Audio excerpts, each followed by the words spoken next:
할렐루야. 자, 오늘은 사도행전 28장 23절에서 31절의 말씀을 가지고 사도행전을 이어가는 교회다라는 제목으로 은혜를 나누기를 원합니다. 자, 사도행전의 마지막 말씀인 28절에 보니까 바울이 2년 동안 자기 셋짐에 머물면서 자기가 오는 사람들을 영접하고 하나님의 나라를 전파하며 주 예수 그리스도에 관한 모든 것을 담대하게 거침없이 가르치더라라고 말씀하고 있는데, 자, 사도행전은 아멘 하면서 끝나는 것이 아니라 어때요? 여운을 남기고 있는 그런 말씀으로 나타나 있습니다. 자, 사도 바울은 언제나 그랬듯이 하나님의 나라를 전파하며 주 예수 그리스도에 관한 모든 것을 담대하게 거침없이 가르쳤지만은 사도 바울의 목적지는 어디였습니까? 로마였습니다. 하나님께서 바울에게 명령하신 도 로마였고요, 바울 자신도 로마에 가기를 원했다고 하는 사실. 왜 사도 바울이 로마에 가서 복음을 전하기를 그렇게 간절히 원하였을까요? 바울은요, 자기 자신이 다메섹에서 휴심하기 전 그리스도인들을 핍박한 것에 대한 이 죄값을 갚아야 한다고 하는 그 고백 때문에 자기 자신은 모든 사람들에게 빚진 자임을 고백을 했습니다. 자기가 빚진 자라고 하는 사실을 선포를 한 거예요. 그렇습니다.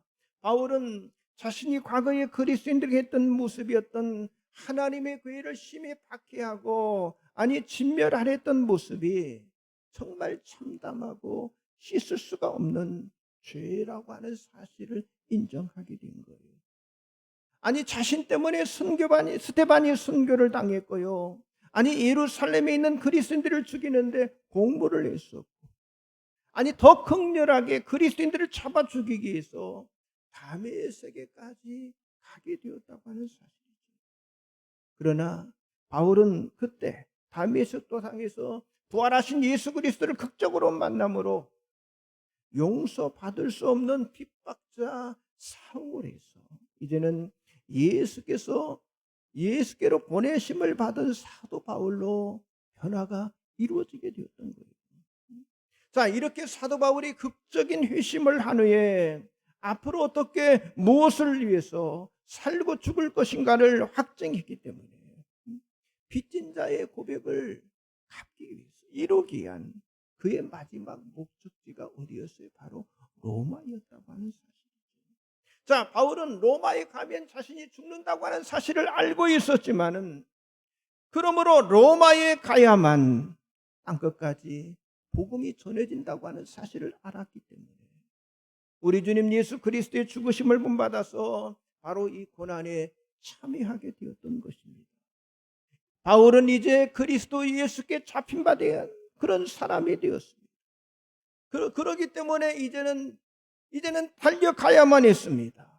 멈출 수 없는 사랑의 빛과 벌을 받아 마땅히 죽어도 당연한 핍박자인 자신을 전적으로 용납하신 하나님의 은혜, 주님의 사랑과 주님의 은혜 때문에 로마로 향하고 있는 것이었습니다.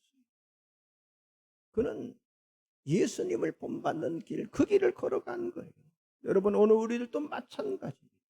그래서 오늘 사도행전 마지막 이 설교 제목을 사도행전을 이어가는 교회라 정하고 의미심장한 각오를 우리가 다시 한번 해보자고 하는 거예요. 이제 드디어 사도행전이 끝났다가 아니라 또 다시 사도행전을 시작해 보자고 하는 거예요. 자, 그것이 사도행전 마지막 절인 28장 31절의 의도라고 하는 거예요. 여러분, 사도행전은 해피엔딩으로 끝나는 것이 아니라 아직도 사도행전은 로마를 분기점으로 땅끝까지 계속해서 이어가야 한다는 것을 담대하게 거침없이 선포를 하고 있다고 하는 사실이죠. 그래서 우리는 사도행전 29 액츠 29 교회를 세워가자고 외치는 것입니다. 그렇다면 사도행전을 이어가는 교회라고 하는 건 무엇을 목적으로 하는 교회일까요? 첫째, 번째는요, 고난을 피하지 않고 예수를 바라보는 교회입니다. 자, 여러분 주보 가운데 열어보시면 말씀들이 쭉 나와 있죠. 사도행전 28장 17절에서 20절 같이 보겠습니다. 사울 후에 바울이 유대인 중 높은 사람들을 정하여 그들이 모인 후에 이르되, 여러분 형제들아, 내가 이스라엘 백성이나 우리 조상의 관습을 배척한 일이 없는데 예루살렘에서 로마인의 손에 죄수로 내준 바 되었으니 로마인은 나를 신문하여 죽일 제목이 없으므로 석방하려 했으나 유대인들이 반대하기로 내가 마지못하여 가이사에게 상수하며 내 민족을 고발하는 것이 아니니라. 이러므로 너희를 보고 함께 이야기하려고 청하였으니 이스라엘의 소망으로 말미암아 내가 이 쇠사슬에 매인 바 되었노라. 자, 사도 바울은 아무런 죄가 없음에도 불구하고 지금 죄수의 몸으로 고난을 받고 있어요. 아니, 로마까지 끌려가게 되었다고 하는 거죠. 그렇다고 복음을 전하는 것, 이것을 회피하거나 그리고 포기하지 않았다고 하는 거예요. 자, 로마에서도 자신을 감옥에 보내고 죽이려고 했던 그 유대인 뿌리 중에 높은 사람들을 바울이 청하는 거예요. 그리고 그들에게 말씀을 전하면서 자신이 품고 있는 이스라엘의 소망과 자신이 왜 이렇게 쇠사슬에 매게 되었는가를 그들에게 전하게 되었다고 하는 거예요. 여러분, 바울은 중죄인들에게 행해지는 이 쇠사슬에 매인 지금 죄수가 되었습니다. 바울은 좋은 여건이나 어떤 좋은 상황에서 로마에 들어간 것이 아니었어요. 인간적인 보면 정말 죄의 누명을 쓰고 지금 로마로 압송이 된 것입니다. 그래서 바울은 적대적인 유대인들에 의해서 체포되고 그리고 악의적으로 죄를 만들어서 고발당했고 지금 가이사 앞에 재판받을 그 날을 기다리는 중이었기 때문에 여러분, 보통 사람 같으면 얼마나 억울하겠어요. 정말 화가 치밀어서 수단과 방법을 가리지 않고 자기 자신이 죄가 없다고 하는 사실을 인정하고 하루속히 이 감옥에서 풀려나는 이 일에 온 힘을 다 쏟을 거라고 하는 거예요. 그런데 바울은요, 반대로 자신이 쇠사슬에 매인 것이 하나님의 특별한 뜻이 있다라고 믿고 있습니다. 자, 에베소서 6장 19절 20절 같이 봅니다. 또 나를 위하여 구할 것은 내게 말씀을 주사 나로 입을 열어 복음의 비밀을 담대히 알리게 하옵소서 할 것이니, 이 일을 위하여 내가 쇠사슬에 매인 사신이 된 것은 나로 이 일에 당연히 할 말을 담대히 하게 하려 하심이라. 여기 지금 바울이 뭐라고 했어요? 자신을 쇠사슬에 매인 뭐라고 합니까? 사신이다, 이렇게 말씀합니다. 여러분, 바울은 자기 자신을 가리켜서 죄수가 아니라 사신이라 이렇게 말하고 있는데, 사신이 뭡니까?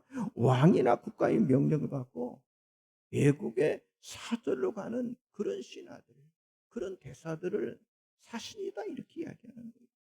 이와 같이 바울도 왕이신 주님의 명령을 받고 로마로 보냄을 받은 복음의 사신임을 지금 말하고 있는 거예요. 여러분, 이 얼마나 놀라운 확신입니까? 여러분, 이런 고백을 할 수 있다고 하는 게 얼마나 주님께서 기뻐하시는 그런 일입니까? 어떻게 보면 가장 비참하고 지금 가장 절망적인 처지임에도 불구하고 복음을 위해서 하나님의 뜻과 하나님의 인도하심이 있다고 하는 사실을 고백을 하고 있고요. 그뿐만 아니라 이스라엘의 소망으로 말미암아 자기 자신이 쇠사슬에 매게 되었다라고 지금 말하고 있는 거예요. 여러분, 이스라엘의 소망이 뭡니까?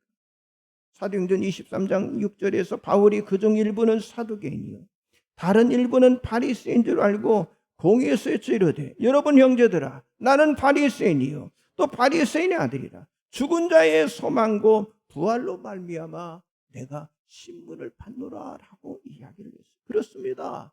바울은 예수 그리스도의 이 부활의 소망 때문에 죄수이든 아니 쇠사슬에 매인 것이든 고난을 받는 것을 극복할 할 수가 있었는데, 여러분, 바울이 지금 로마까지 오는 그 과정이나 앞으로 로마에서 당할 고난을 적극적으로 받아들인 것은요, 뭐 때문에요?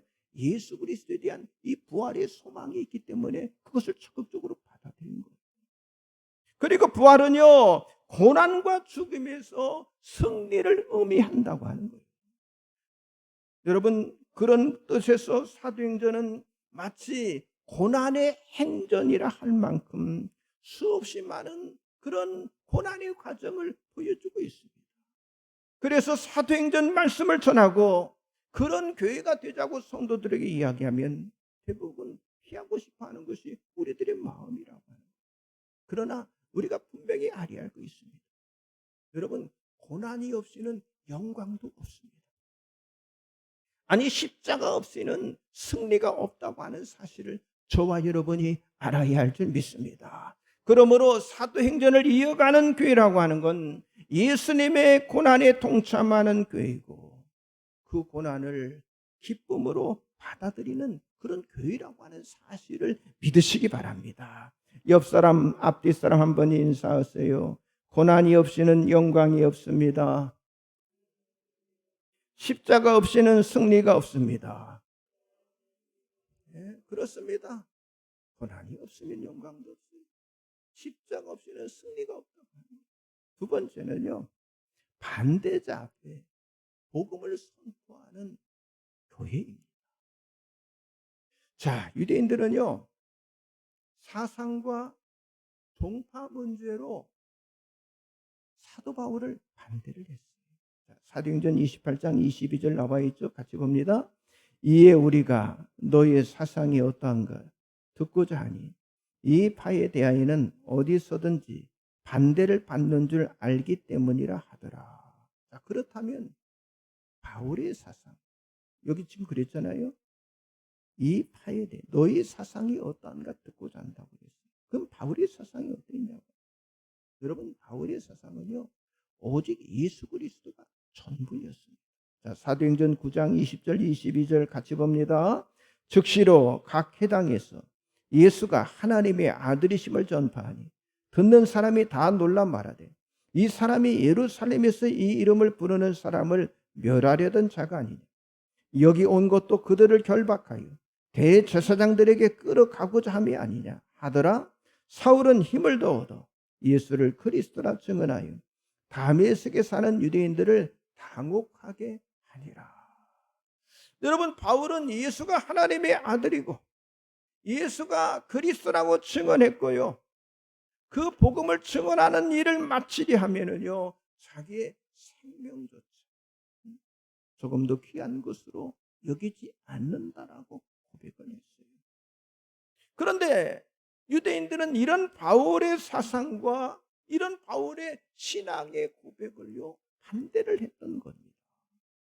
그래서 유대인들은 바울을 나사렛 이단의 괴수로 지목을 했고요, 그리고 유대인이 이단이라고 하는 돌을 쫓았다고 했고요, 그리고 받지도 못하고 행치도 못할 풍속을 전한다라고 하면서 결국 유대인들이 고소를 했잖아요. 자, 그렇다고 바울은 지금 유대인들과 사상과 종파의 문제를 가지고 경쟁하며 변론하거나 그들과 씨름한 것이 아니었다고 하는 거예요. 자, 사도행전 28장 23절 같이 보겠습니다. 그들이 날짜를 정하고 그가 유숙하는 집에 많이 오니 바울이 아침부터 저녁까지 강론하여 하나님의 나라를 증언하고 모세의 율법과 선지자의 말을 가지고 예수에 대하여 권하더라. 바울은 아침부터 저녁까지 유대인들과 논쟁을 벌인 것이 아니라 뭘 했다고 하는 거예요? 하나님의 나라와 그리고 예수에 대해서 강론을 했는데, 여러분, 그렇습니다. 바로 이렇게 하는 교회가 사도행전을 이어가는 교회가 된다고 하는 사실입니다. 지금 뭐예요? 여러분, 한국 교회를 보세요. 교회들이 아직도 사상과 이념과 이데올로기를 가지고 끝없이 싸움을 하고 있어요. 이렇게 서로 싸움을 하다가 교회 안에서도 서로 간에 어때요? 망가지고 있다고 하는 거죠. 여러분, 우리나 코로나 겪어봤잖아요. 우리 한국의 사회를 보세요. 정치, 언론, 집단마다 딱 둘로 갈라져서 여러분 분열과 분쟁으로, 그리고 자기 편과 자기 진영이 어떤 승자를 독식하는 무법천지의 나라를 만들어 가려고 했죠. 그런데 지금은요, 교회부터 고쳐야 한다고 하는 거예요. 그래서 교회 안에 일어나는 이 분열 현상과 이 사상의 전쟁을 다 멈추고요, 자기 파벌의 어떤 이득을 과감히 다 포기하고 우리가 주장하는 것처럼 연합과 일치와 하나됨을 이루는 그런 교회를 우리가 세워가야 한다고 하는 거예요. 여러분, 바울이 극도로 반대하는 유대인들에게 흔들림 없이 그들에게 복음을 전했던 것입니다. 아니, 그들에게 복음을 전했던 것처럼 오늘 우리들도, 오늘 교회들도 정말 세상을 향한 예수 그리스도의 이 중심의 복음과 이 사도들이 전했던 이 말씀이 폭포수처럼 흘러 넘치게 해야 한다고 하는 사실. 여러분, 그렇잖아요. 바울이 얼마든지 자기의 억울함을 말할 수 있어요. 자기 주장을 말할 수 있습니다. 아니, 자기를 지금 고소했던 그런 사람들의 잘못을 지적하며 그들을 원망할 수도 있었어요. 그런데 바울은 인간적으로나 물리적으로나 감정적으로 대처를 하지 않았다고 하는 거예요. 여러분, 바울은 우리 주님께서 고백하셨던 것처럼 인자가 온 것은 섬김을 받으려 하며 도리어 섬기려 하고 자기 목숨을 많은 사람의 대속물로 주려 함이라는 예수님의 방법을 사용하게 되는, 여러분, 이것이 복음의 승리인 줄 믿으시기 바랍니다. 그렇습니다. 여러분, 내가 대성물이 되는 방식이 가장 위대한 신앙이라고 하는 거예요. 혹시라도 여러분을 반대하는 사람이 있습니까? 여러분, 이 대성물의 방법을 한번 여러분들이 사용해 보십시오. 오래가지 않아 놀라운 은혜를 여러분들이 경험하게 될 줄 믿습니다. 그래서 사도행전을 이어가는 교회라고 하는 건 어떠한 반대에도 여전히 동일한 메시지를 증거하는 교회라고 하는 사실을 믿으시기 바랍니다. 옆 사람 앞뒤로 좀 인사하세요. 세상을 향해 예수만 증거하는 교회를 세웁시다. 예, 다른 것 증거할 거 없어요. 우리는 진영 논리 따질 거 없어요. 그냥 예수만 증거해요. 마지막 세 번째는요, 끝까지 교회의 세움을 이행하는 교회입니다. 여러분, 복음을 전하고 그리고 교회를 세우고 하나님의 나라를 확장하는 일을 이행하는 것은요, 결코 쉬운 건 아닙니다. 우리는 몸소 이 사도행전의 말씀을 통해서 정말 사도행전의 그 공동체를, 그 공동체의 믿음을 우리들이 이루어낸다고 하는 그 일이 쉽지 않은 일, 또 우리 자신이 얼마나 부족한지를 우리가 다 깨닫고 있습니다. 그래서 예수님은 사도들에게 이렇게 분부를 하셨어요. 자, 사도행전 1장 4절 5절 나와 있죠. 같이 봅니다. 사도와 함께 모이사 그들에게 분부하여 이르시되 예루살렘을 떠나지 말고 내게서 들은 바 아버지께서 약속하신 것을 기다리라. 요한은 물로 세례를 베푸었으나 너희는 몇 날이 못되어 성령으로 세례를 받으리라 하셨느니라. 여러분, 사도행전은요, 처음 시작부터 성령으로 하지 않고는요, 아무 일도 일어나지 않게 만드는 그런 하나님의 법칙이 있었다고 하는 사실. 여러분, 우주의 만유 인력 법칙보다 더 반드시 이 사도행전에서 지켜야 할 그런 법칙이 있다면 그게 무슨 법칙이에요? 성령의 법칙. 성령의 법칙. 여러분, 사도 바울이 지금 로마에 올 수 있었던 것이나, 그리고 복음을 증거하는 것이나, 그리고 교회를 세울 수 있었던 모든 것은요, 성령의 법칙을 지키고 따라하기 때문에 그 일이 이루어졌다고 하는 사실. 그래서 사도 바울은 사도행전 20장 22절 23절에서 보라 이제 나는 성령에 매여 예루살렘으로 가는데 오직 성령이 각성해서 내게 승인하여 결박과 환난이 기다린다 하시나 이렇게 고백을 했어요. 그러니까 자기 자신이 아니라고 하는 거예요. 모든 걸 누가 하셨다고 하는 거예요? 성령께서 하셨다고 하는 사실을 사도 바울이 고백을 하고 있는 거예요. 여러분, 사도 바울이 잘나서 그렇게 하는 게 아닙니다. 자기 행위로 된 것이 없다고 하는 거예요. 그래서 하나님께서, 아니 우리 주님께서 바울을 이렇게 만들어 놓으신 것인데, 여러분 우리들 보세요. 정말 가진 것도 없고 배운 것도 없고요.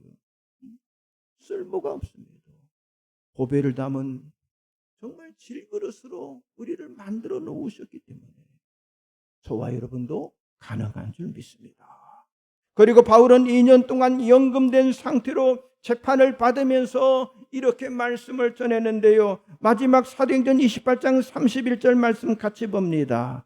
하나님의 나라를 전파하며 주 예수 그리스도에 관한 모든 것을 담대하게 거침없이 가르치더라. 바울은 한결같이 하나님의 나라를 전파했고요. 주 예수 그리스도의 전부를 자기를 찾아온 사람들에게 담대하게 아주 거침없이 가르쳤다고 말하는데, 여러분 두려움이나 어떤 비겁하거나 부끄러움이 없이 복음을 전파했다고 하는 거죠. 여러분 이런 사도행전의 마지막 말씀은 정말 충격적인 말씀이고, 이건요 아무나 할 수 없는, 정말 바울만이 할 수 있는 그런 용기였다고 하는 거예요. 그렇다면 우리는 언제 이런 수준에 이르게 되고 우리가 섬기는 교회가 어떻게 사도행전을 이어가는 그런 교회가 되겠냐고 하는 거예요. 여러분 바울이 로마에서 재판을 받고 무죄의 판결을 받고 석방된 그 시기는요, 로마 제국 제5대 황제 네로의 기독교 박해가 있었던 AD 64년경에 석방이 되었습니다. 그런데 그 후로 이제 로마 대경기장에 시작된 화재 사건이 있었다고 그랬잖아요. 그래서 이 로마라고 하는 도시가 전체가 불타는 사건이 발생을 했어요. 그때 네로는 그 책임을 누구한테 돌렸어요? 기독교인들한테 돌린 거예요. 그래서 기독교인 대학살을 자행을 했고요. 그리고 네로의 이 지속적인 박해 가운데 AD 67년, 64년경에 무죄 선고를 받았지만은 AD 67년에 바울은요, 그때 순교를 당하게 됩니다. 자, AD 70년이 어떤 때입니까? 로마에 의해서 예루살렘 성전이 파괴되는 일이 눈앞으로 다가오고 있던 그런 시기에 사도 바울은 순교를 당하게 됐다. 그러나 여러분 중요한 게 있어요. 사도 바울의 이 거룩한 순교의 죽음은요, 어느 날 갑자기 이루어진 일이 아니었다고. 오히려 바울은 자신이 살면서 고백했던 말씀을 대로 순종을 했던 그런 사람이었어요. 고린도후서 4장 10절 11절 같이 봅니다. 우리가 항상 예수의 죽음을 몸에 짊어지면 예수의 생명이 또한 우리 몸에 나타나게 하렵니다. 우리 살아있는 자가 항상 예수를 위하여 죽음에 넘겨짐은 예수의 생명이 또한 우리 죽을 육체에 나타나게 하려 함이라. 여러분 사도 바울은 어느 날 갑자기 순교하지 않았어요. 바울의 생애, 아니 바울의 삶 전체가 이미 순교의 정신으로 무장이 되어 있다고 하는 거예요. 예수의 그 죽음을 자기 몸에 짊어지고 살았기 때문에 여러분 사도 바울에게 이 죽음의 시간이 찾아왔을 때 사도 바울도 예수님처럼 그 순교의 죽음을 당할 수 있었다고 하는 사실. 그런데 로마에 뿌려진 바울의 거룩한 순교의 피는요, 그리 많지 않은 시간이 흘렀을 때인 AD 312년 이제 콘스탄티누스의 황제의 명령에 따라서 기독교가 국교로 이제는 완전히 정해지게 됩니다. 그러니까 바울의 순교의 피가 절대로 헛되지 않았다고 합니다. 그런 의미에서 사도행전은요, 지금도 계속되고 있다고 하는 증거를 우리들에게 보여주고 있는 줄 믿습니다. 그렇잖아요. 지금도 세계 곳곳에 복음이 전파돼요. 그리고 교회가 세워지는 곳마다 여러분 거룩한 순교의 피는요 지금도 계속되고 있다고 하는 거예요. 물론 앞으로 다가오는 시대는요 점점 이 죄악이 세상을 덮을 것이고요. 아니 온갖 박해와 고난이 여러분 교회를 공격하게 될 것입니다. 여러분 예수님이 내 교회를 세우라고 명령하신 이유 사도들에 의해서 주님의 교회가 처음으로 세워졌고 아니 그들과 함께 수많은 거룩한 죽음이 이 사도행전을 이어오면서 오늘까지 오게 되었다고 하는 사실.